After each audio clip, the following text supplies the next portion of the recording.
Salam hörmətli müəllimlər. Bugün sizlərə MİQ və sertifikasiyaya uyğun bir dənə sualın izahını təqdim edəcəyəm. Sualın izahına diqqətlə qulaq asın. Sual çox maraqlı sualdır. Gəlin başlayaq sualın izahına. Fransa imperiyası və Böyük Britaniya krallığı üçün ortaq ola bilər.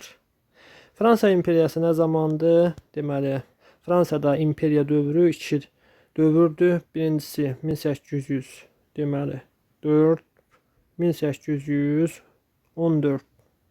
İkinci imperiya dövrü isə 1852, deməli 1852-1870-ci illər. Birinci imperiya, deməli birinci Napoleon, üçüncü imperiyanın isə üçüncü Napoleon, yəni Louis Napoleon tərəfindən yaradılmışdır Fransada.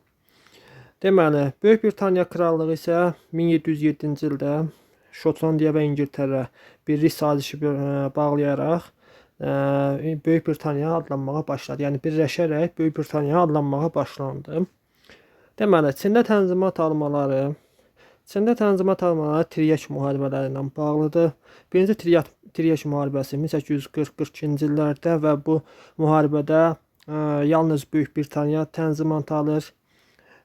Sonra ikinci Tiryək müharibəsi isə deməli 1856-1860-cı illərdir.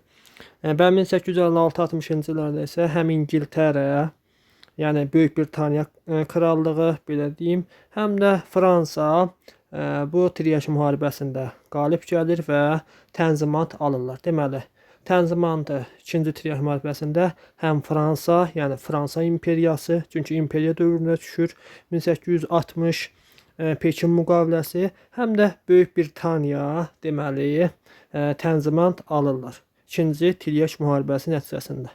Almaniya imperiyasının məğlub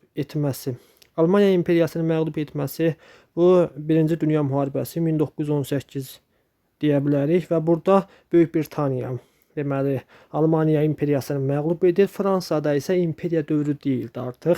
Fransada 1870-1940-cı illər 3-cü Respublika dövrünə düşür deyə, yəni 3-cü Respublika dövrü idi. Sonra Antanta sazişinin imzalanması 1907-ci il. Antanta sazişdə yenə də Böyük Britaniya var, lakin Fransa deməli burada 3-cü Respublika dövrünə aid hesab olunur. Yəni imperiya dövrünə aid deyil. Sonra Tayfunlar hərəkatının yatırılmasında iştirak etmələri, bəli, bunu götürə bilərik. Çünki Tayfunlar hərəkatının yatırılmasında deməli 1850-64-cü illərdə Çində baş vermiş hərəkatdır. Bu hərəkatın yatırılmasında bəli, Böyük Britaniya, Fransa iştirak edir və bu hərəkatın yatırılmasında nail olurlar. Ona görə 1864-cü il həm də Fransada imperiya dövrünə düşür deyə bunun hər ikisinə ortaq kimi götürmək mümkündür. Deməli 4-də götürürük. 4 və 1 hələ ki düzgündür. Daha sonra Berlin Konqresinin çağırmaları. Berlin Konqresi 1878-ci ildə çağırılmışdı. Bu konqresin çağırılmasında Böyük Britaniya və Avstriya, yəni bu konqresi çağırırlar. Çünki Rusiya geniş ərazilər ələ keçirmişdi və Rusiyanın Osmanlı torpaqlarını ələ keçirilməsinin qarşısını almaq üçün, yəni bu konqres çağırılır. Böyük Britaniya və Avstriyanın səyi nəticəsində çağırılır. Yəni Fransaya aidiyyəti yoxdur və Berlin Konqresi 1878-ci ildə çağırılmışdı. Sonra Osmanlı Rusiya ilə müharibədə kömək etmələri.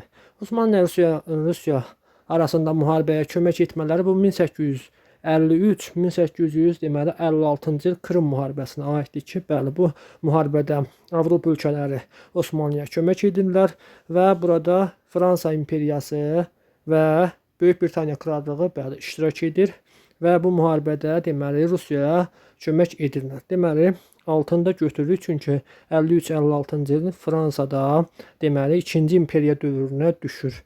Ona görə düzgün cavabımız 6 da olmuş olur. Düzgün cavab 1, 4, 6. Testimizin cavabı D variantı olmuş olur. Testin izahı bu qədər. Növbəti qəbul sualının da izahını təqdim edəcəyik.